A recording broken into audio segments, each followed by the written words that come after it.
Good morning, everybody. This is your host, Nasira Jamal, on Thrive, Not Just Survive. The world is going through a lot. We're in the middle of a crisis of health and injustice. There's so much unrest that though we're struggling through a pandemic, we're further being tested in our characters.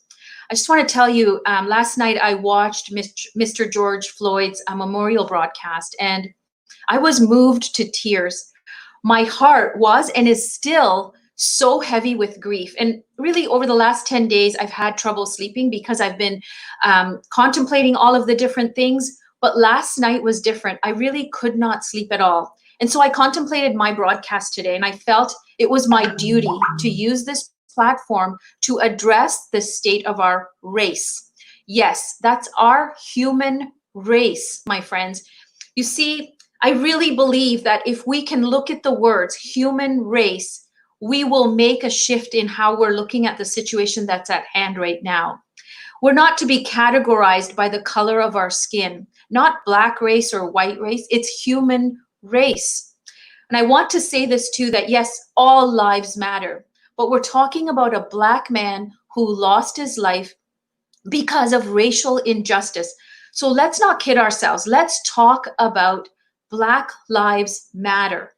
You know, I've seen black squares being posted on social media, and yes, you know, that may be a way to show solidarity. It gives us some comfort perhaps in standing together. But if that is the only thing we think that we can do to stop the injustice, then we as a human race, we have failed in our duty to fight for human rights and justice for all. Right now, emotions are heightened, and each one of us has a choice on how to effectively use these emotions to cause change. You see, solidarity requires action, and I'm not talking about riots and violence when I say action. I am talking about looking within and changing the stereotypes that we have been programmed with. I'm talking about asking questions. I'm talking about reaching out to our friends in our circles that live with and are being affected by racism daily. We must wake up and start behaving in a manner that respects and celebrates each life that we've been given the privilege to touch. And so I wanted to use my platform here to start to have this conversation, because we can no longer afford to be silent. We can no longer think that we can't change the world. I believe we can.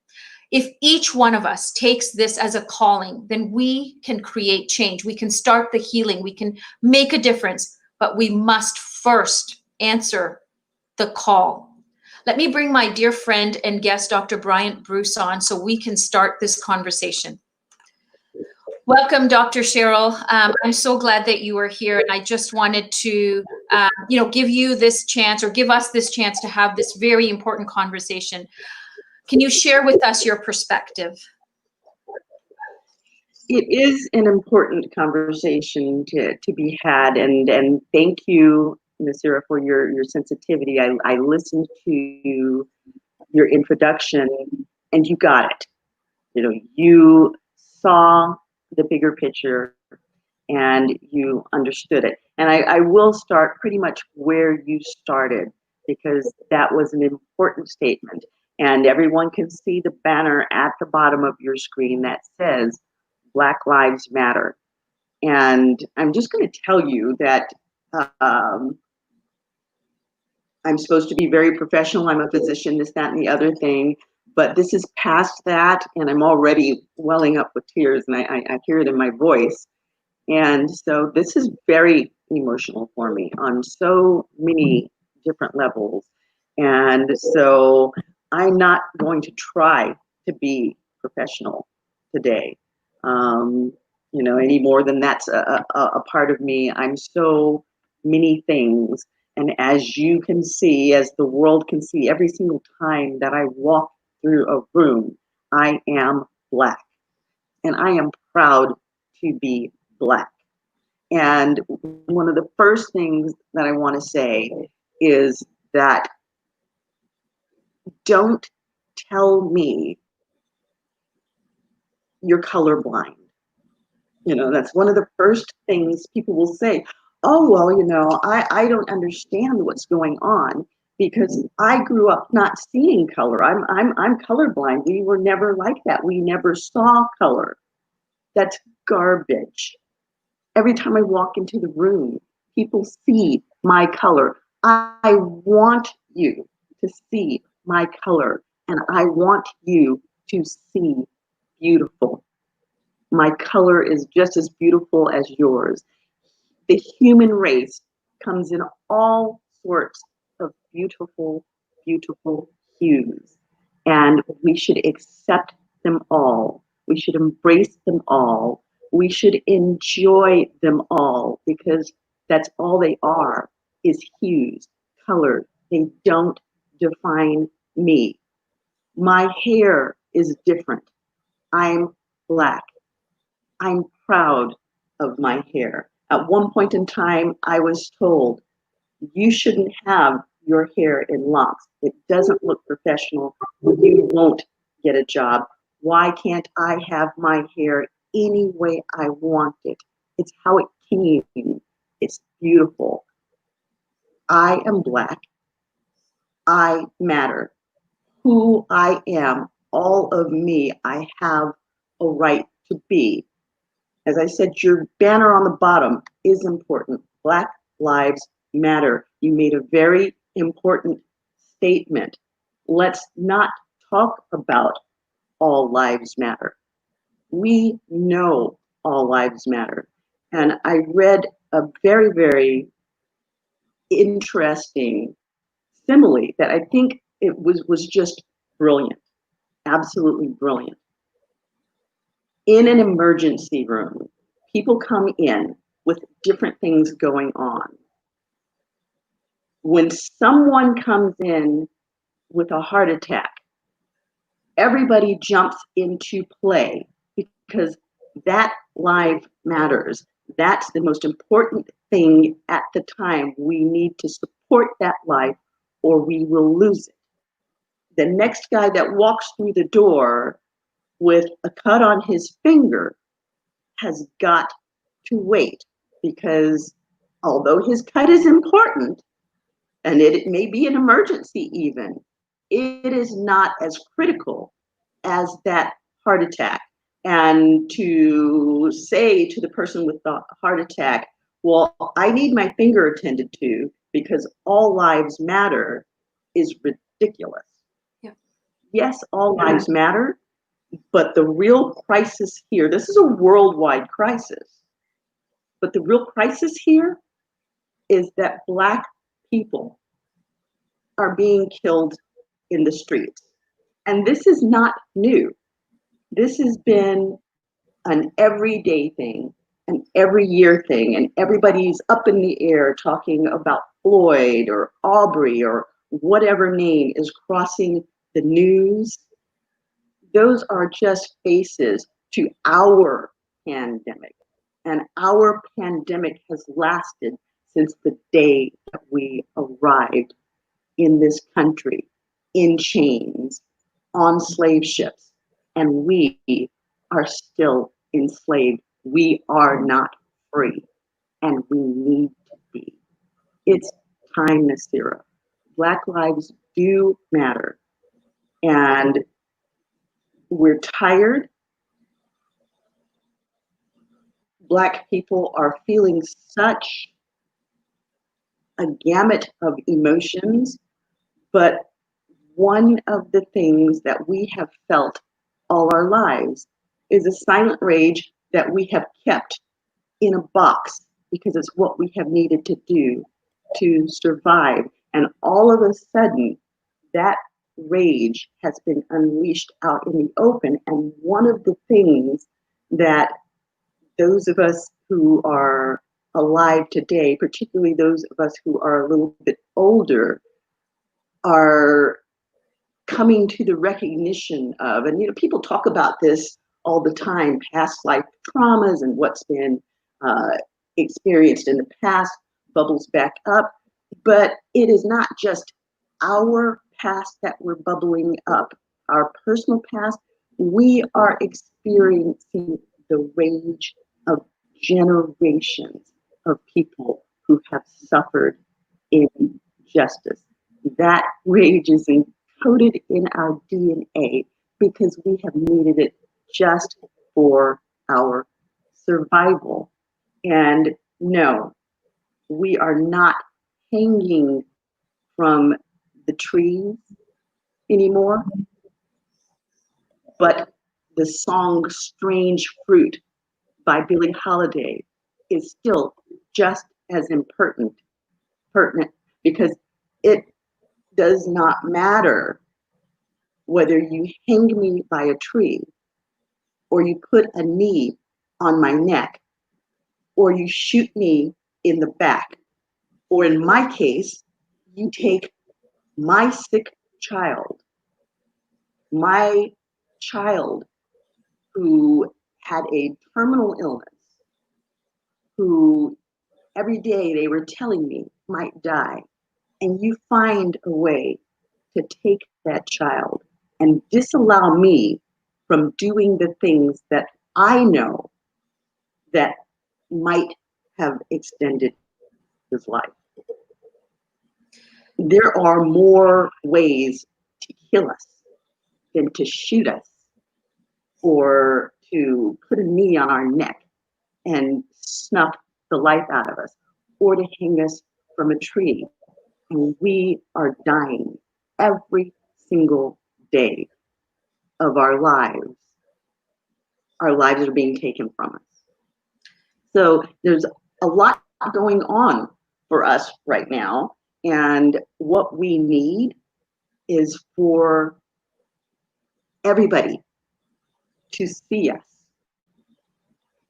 for everybody to hear us, for everybody to feel our pain, to feel our anger, to not invalidate our emotion because we're entitled to it. We've earned it. It belongs to us. I think it's time for people to not be in denial mode. It's about, oh no, I don't know anybody. Oh, I don't know what to do. I don't think like that. I'm colorblind. Stop the denial. Stop telling yourself that you are not part of this. I think we are all part of the problem, and now we can become part of the solution, because whatever we've been taught and experiences that we've had, this is a calling. This death, there's been so many, but this is our calling. It is required. It is a human requirement for us to step up and start doing what we can hide behind social media and say, oh yes, we can stand in solidarity. Yes, there's a black square here. And yes, we understand, but without doing anything about it, really is no understanding. There isn't acknowledging of your, the pain that you have, the pain that your father, you and I talked about it earlier. There's so much there that is ingrained, that is generational.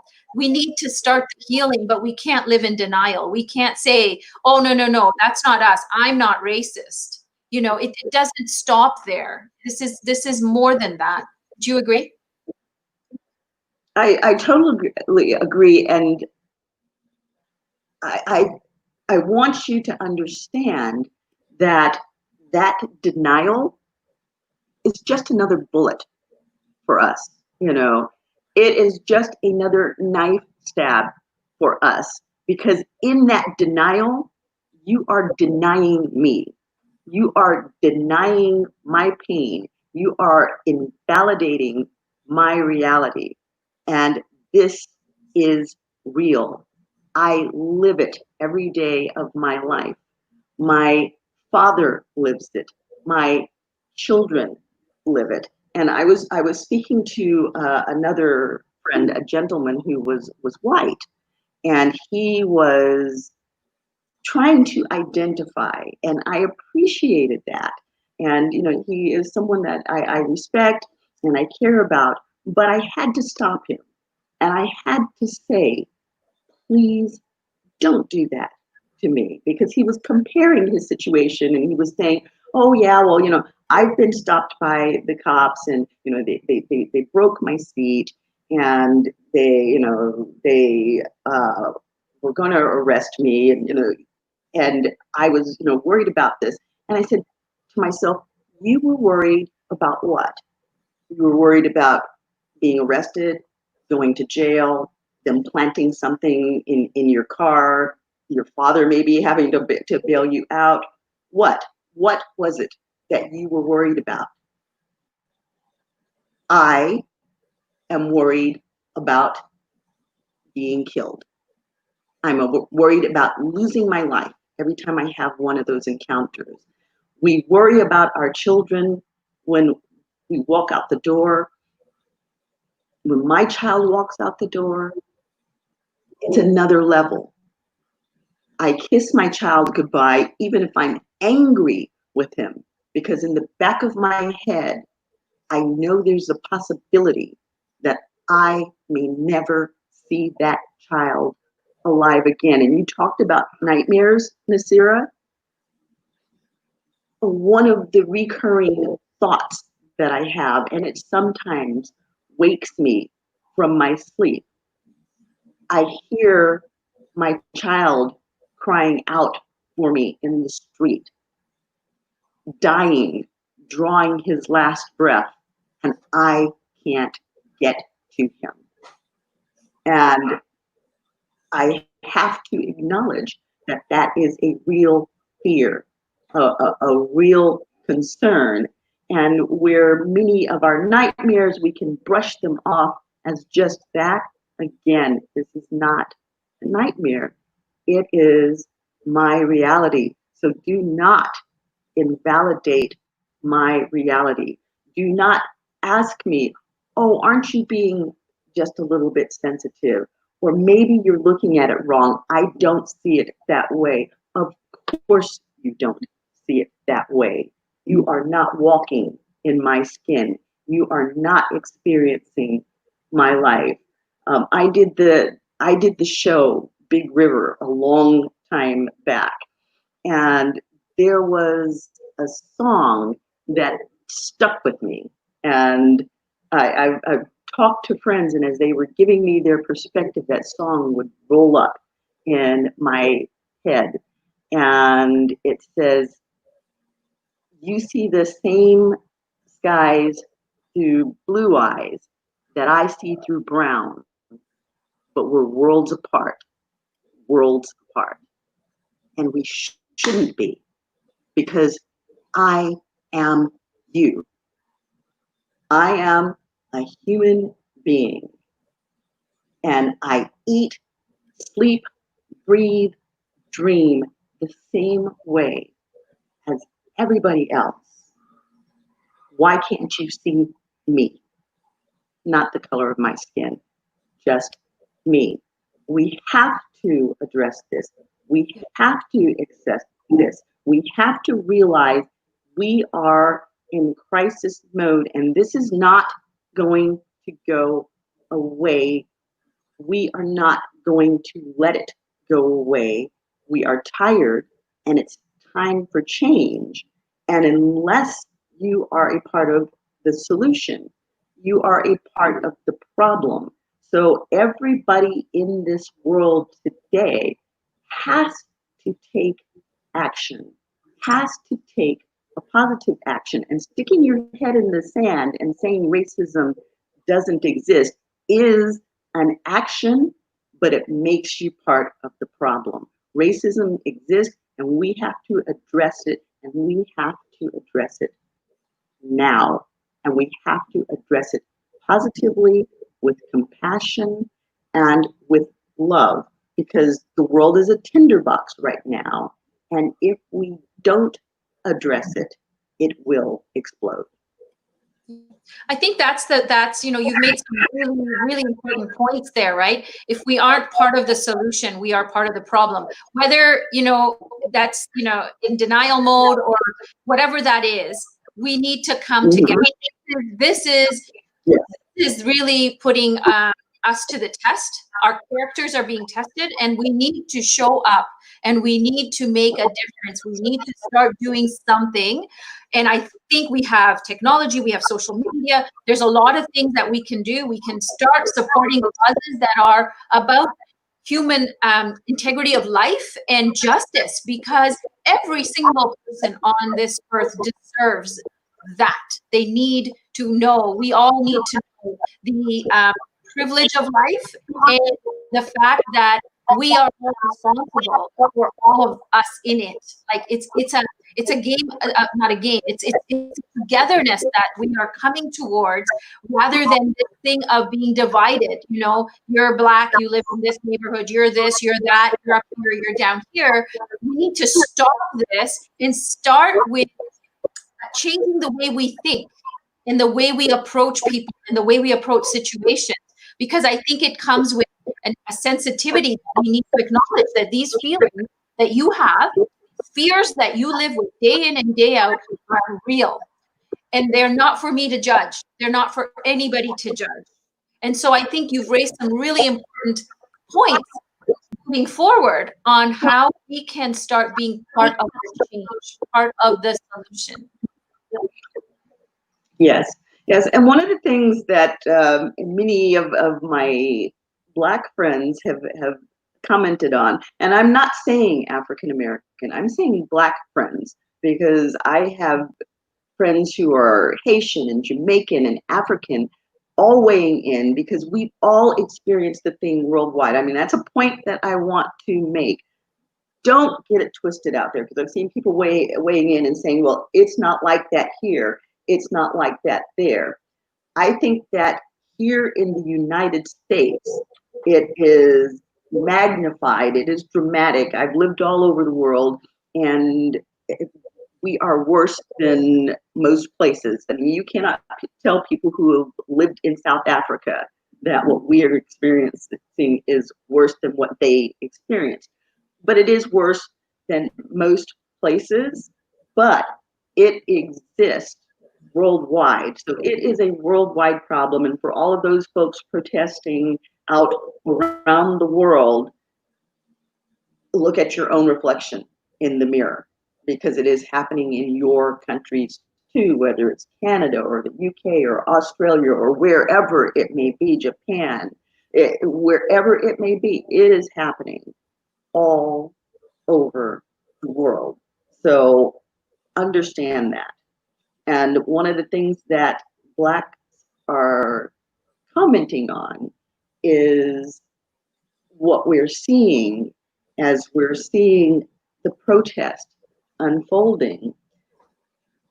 We see mainly young people, and we see mainly non-Black people. And they're getting involved in the protest, and they are saying, see, I stand for. There are two things. Because you're out there protesting, don't think that that absolves you. It is important because you're recognizing that there is a problem, but you are still the ones that just yesterday were telling my child that there was no problem, that he was being sensitive. Everybody sees it right now because it's splattered all over the media, and the magnitude of it is so grand that it's just outrageous. So everybody sees it. Even though everybody sees it, and many people want to make change, don't think that that is the sentiment of everybody. There was a post on Facebook, and it was probably about 6 or 8 squares of young white men smiling with their knees on the necks of laughing white buddies. And they thought that this was funny.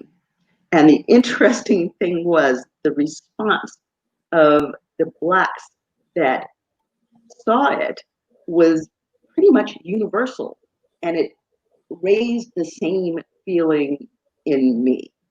It's like, this is not a joke, this is not funny, and This is the type of behavior that will get people killed, because we are at that point. We would like to do this non-violently, but if we have to be moved to violent, this is self-preservation. This is self-protection, and we are at that point today. It has been raised to that level today. There was a video going around called Revolution, and it is posted on my site. I have put a diatribe in front of it. Please go to my site. Please read it. Please look at that film. But one of the things was in one of the videos that are being filmed by my brother, there is the image of my young nephew, a child that I literally delivered into this world. He is standing peacefully protesting, but he is standing on the perimeter with his rifle, because he is there to protect the other peaceful protesters around him, whether they be Black, white, Latino, Asian, Indian. It did not matter. They are there in solidarity. This has got to be a fight for all. But do understand that if the action is not a positive action, if the conversations that we're having are not had, this will escalate. And that is not what we want. We do not want violence. We do not condone the rioting and looting. And while everybody talks about the rioting and looting, do understand that that is a ploy, and that is usually not us. We are a peaceful people. That is usually not us that is inciting those riots. But do know that we will respond violently in our own self-defense. You corner any animal and it will turn vicious. It doesn't have to be there. There are so many things that we can do to move this along. And one of them is having these conversations. And one of them, for those of you who are not Black, is hearing these conversations, really listening to these conversations, listening to what we are saying. And as Blacks, we do have a plan. Plans are being put into effect to move ourselves forward. And one of those plans is an economic plan. And so what I want you all to understand out there is that as Blacks, part of what is disempowering us is that we are economically disempowered. And in the past, as we have tried to rise up economically, we have been subdued. And if we continue to try to rise up economically, our neighborhoods, our businesses have been destroyed. Look up Black Wall Street. Learn about Black Wall Street. Find out what we have been through as we tried to rise. Today, we are taking that power back.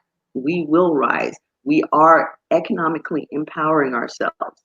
So, we have challenged all African Americans to start supporting Black businesses. And we are telling you that we are pulling those monies out of other businesses and turning them into our communities. Not that we don't support other businesses, and not that we don't support other races. We will not be buying Chinese food. We will be buying soul food. We will be trying to shop at Black markets, because we have to economically empower ourselves. We have to put ourselves in a position where we have control, because America sees our color, but They want our money, and we've given it to them freely without investing in ourselves, and that's allowed us to be disempowered. Money talks. And so one of the things I would like to ask everyone out there, support us. You know, how many times have you bought in a Black neighborhood? How many times have you bought from a Black establishment? I am a Black physician, and I have had people walk through the door of my business, realize it's Black owned, and decide they wanted to go elsewhere. That maybe my services weren't good enough. And they made that judgment because they saw my Black skin. I have an Ivy League degree hanging on my wall, and it mattered not. All they could see was the color of my skin. Support us in being human. That is one of the biggest things that you can do. See me, acknowledge me, treat me as your equal, treat me as your brother, as your sister. And don't tell me I support you. I have a Black friend too. How ridiculous is that? I mean, if I come up to you and I say, oh, hey, I see you. I want to be your friend. I have a white friend too. Or worse yet, oh, I love white people. My housekeeper was white. What? What? You know, like, think about what you're saying. Think about what you're doing. Put yourself in my shoes. Would this be what you want to hear? Say to me the same things that you say to my non-Black friends. Thank you, Anna Maria Power McAllister. Thank you for seeing me. So this is bigger than each one of us. And hopefully, prayerfully, what we will see in the next coming years, because this isn't going to happen overnight. Hopefully, what we will see is people seeing each other and meeting at the table as equals to have conversations that are going to build the human race. Hopefully, Black lives really are going to matter. All lives do matter. But today it's about Black, and it has to be. And recognize that, you know. Yep. And I think you made a point about, see me, but I think what all of this stuff that's going on is really taking the time to listen. What is really behind the aggression or the rage or the emotions or whatever is going on. Dig deeper, right? It's a reaction, but there's something underlying that. And I think if we start listening and trying to do what you're saying is empower the Black community by shopping with them, by using services, this is a community effort, right? Where we can come together and support each other. And this is going to start making a difference, and I said that as we started, is we have to make the change. We have to take charge of that. We have to answer that call. Because it's not about saying, oh, well, the government will take care of it, or so-and-so group will take care of it, or this cause will just do it, and I'll just donate to them. I'm not saying not to. I'm saying that these things exist, yes, but really you have to take a physical stand, a personal stand, and do something that is going to empower you and people around you. I'm so, I don't know, it's going to make me cry, but I feel like this is it. We need to start changing, and we need to do it now. Yes. And there's a reason that I say see me, because you have to see me before you can hear me. And I would like to ask people to pick up a copy of the book, The Invisible Man. And I'm not talking about the cartoon character. I'm talking about a white man that turned his skin black, changed his hair so that he could walk in the shoes of a black man, and the experience, the awakening that he had from that experience. It was called The Invisible Man for a reason, because literally, I mean, crazy as it sounds, in some ways, this black skin makes us invisible. I can walk down a crowded street, and if I'm not the one to step to the side, people will walk right through me. You know, they step to the side for each other, but they have no problem just bumping into me. It is an expectation that I will move, and they won't even look at me. They will not even see me. And again, it is about the color of our skin. When we walk into the room, they see the black. They don't see the person. You know, they don't see the life behind the person. And it comes back to a picture of war. And especially now, you know, we do war by drones or whatever. But one of the things in de-escalating wars, or even in cases of kidnapping, they say if you want to get out of a kidnapping situation, or if you want to get out of a rape situation, make the aggressor see you. Start talking about your life, start talking about your experience, so that you become real to that person. You become another human being. I need you to see me so you can identify with me, so that you can hear me. And that's why I say, see me. And I mean, it's the same whether people have disabilities, or whatever. People with disabilities, you see a person in a wheelchair, and the first thing people do is look over their heads. If they're being pushed in the chair, the person will look over their heads and talk to the person that's pushing them, as if the person in the chair is mute. You know, they won't even look at the person in the chair, or it will be an embarrassed look away. You know, I looked at you, but I'm going to look away because I don't want to feel uncomfortable. Yeah. Be uncomfortable, people. You know, if you are not uncomfortable now, then you are a part of the problem. You should be uncomfortable. If you are feeling uncomfortable, you should be examining your own feelings. Why am I feeling this way? And there are going to be a lot of answers in that why that you need to address, because you are probably part of the problem. Not probably a part of the problem, you are a part of the problem. We are all a part of the problem. We take responsibility for being part of the problem too, as Blacks.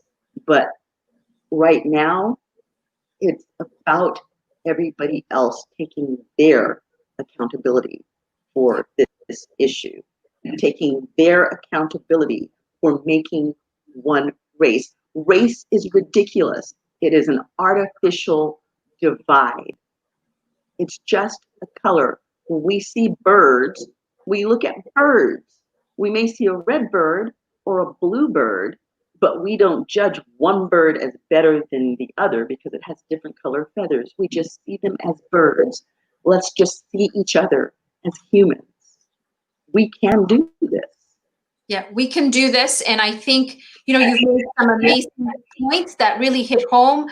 I know that, you know, Anne Marie that's watching is, you know, coming to tears because it's touching something deep within that hurts. And I mentioned that in my, when I started the program, is that I've lost sleep, I have cried, but I also want to take that emotion and have it so that it has some form of impact on change. The injustice that we're seeing is no longer tolerable. It was never tolerable, but we need the collective to come together and go for that change to say, we want one world, one race, one people. It's all of us in this together. And we will prosper when we get to that level of inclusivity. I think this is where I feel for me, is that we need to include and stop judgments and discrimination in a way that, perhaps it's like even thinking, I don't discriminate. But if you look within certain things, that certain stereotypes, there are certain things that we behave in a certain way. If we see somebody said to me yesterday, if I was in a parking lot downstairs in my apartment and I saw a Black person walking, my natural inclination is to lock the door. And we talked about this and we said, well, where is that coming from? Has there been an experience where you've had some sort of violence, or where is that whole notion coming from? And these are stereotypes that we may have heard, or from our families, from our ancestors, who knows? But we need to start investigating this and saying, well, where is that even true? Like, why is that happening? So this is where I think the reflection work, the work inside, to ask those questions to yourself first before we start, projecting all of this externally. We have to figure it out ourselves. Where do we stand on this line? Are we in denial? Are we really living with the lens of it's a one race, or do we have our own ways of judging who stands where and who will do business with, or who is qualified to be my doctor? Come on, people, this is a life thing. It's not just this incident. This has been going on forever, and we need to reflect on our own choices. And I think we have some work to do. I totally agree. And I will say that the media is largely accountable, and they need to be accountable for their part in this.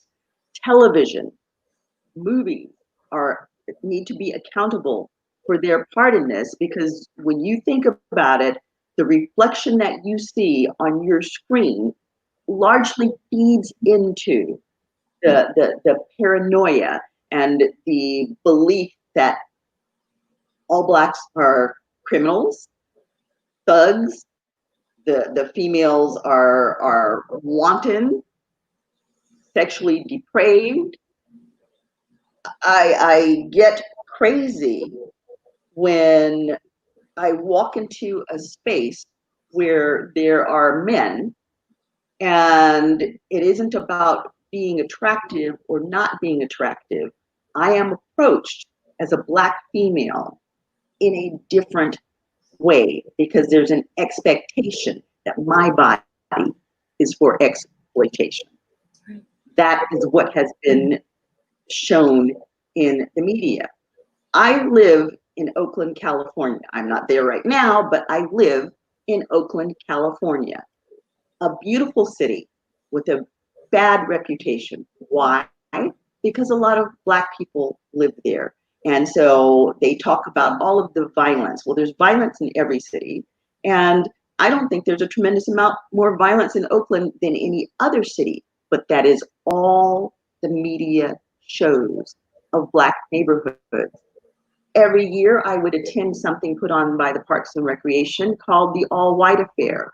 And at the All White Affair, there would be a multitude of races. It was a beautiful event, people getting along. Oakland is a melting pot of people. It's a wonderful place to live because of its diversity.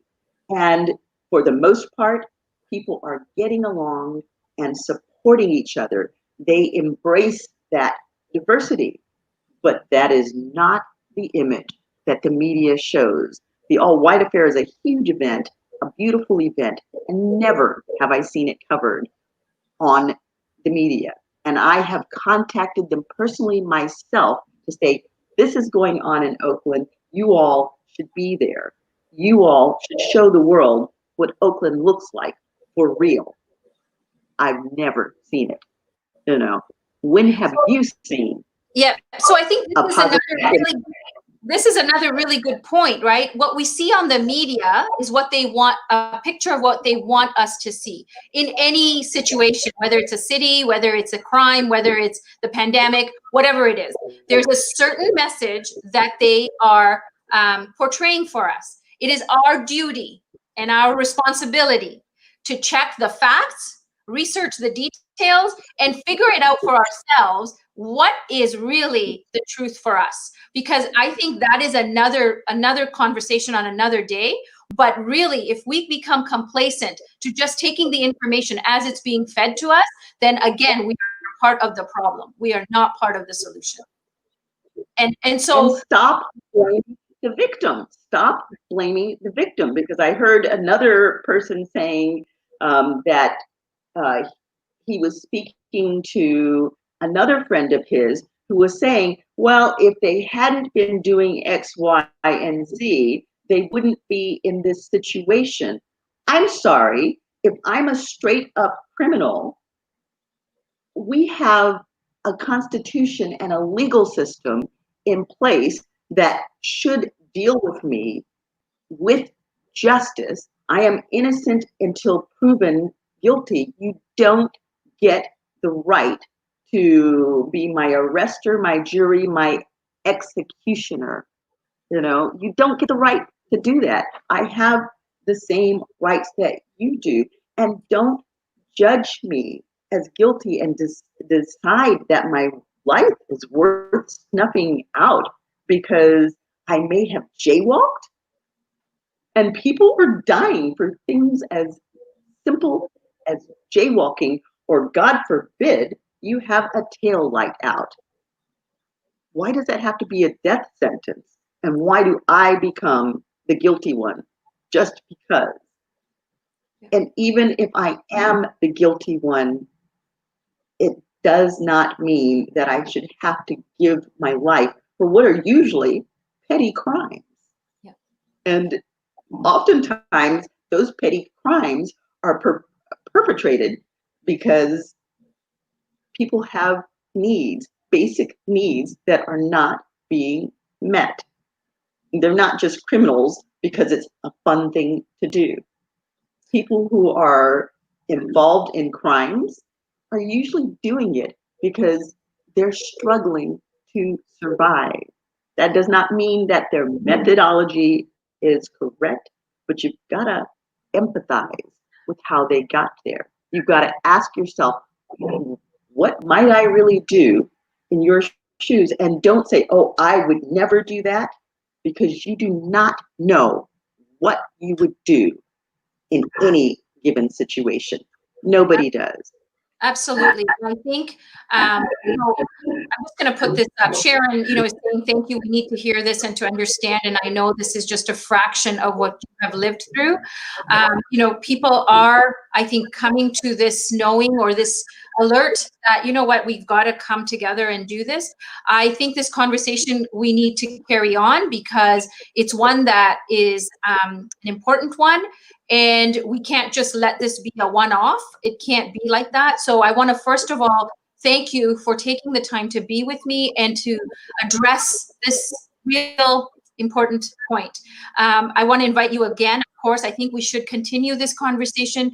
We need to ensure that people are, understanding your perspective or the perspective of what is going on for the Black community at large. And I believe that, it is our duty, our human duty, to make sure there's justice for all and that everybody is being treated with human kindness and compassion. Every life matters. And in this time, Black lives matter. And we need to really showcase our solidarity by the things that we can do, not just by the things that we see and hear about in media and pretend that to be true. So please, I encourage everybody, please do your research, reach out, figure things out, talk to people. We're not talking about violence and riots. We're just saying educate yourself and make sure that you're part of the solution in the way that makes a difference in your life, in your community, and globally at large. So Dr. Cheryl, I just want to thank you. I know this was hard. We emotionally are charged, and I know that we both could have cried, and it's okay to cry. Yes. I want there to be any kind of thing that, we have to keep a certain look on our faces just to be who we are, on media.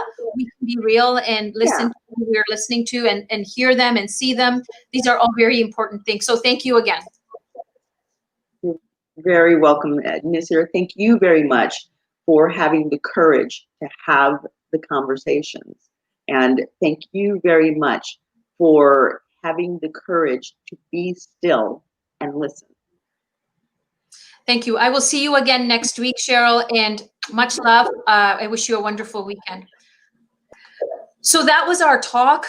This was something I really felt we needed to bring forward. It's something that is not resting well in my heart, because I think that we can all take our platforms, our technology, our social media, and really start talking about the things that matter. This is about character. Who we are will really show up, and the things that we need to fix are within ourselves initially. So let's do that reflection.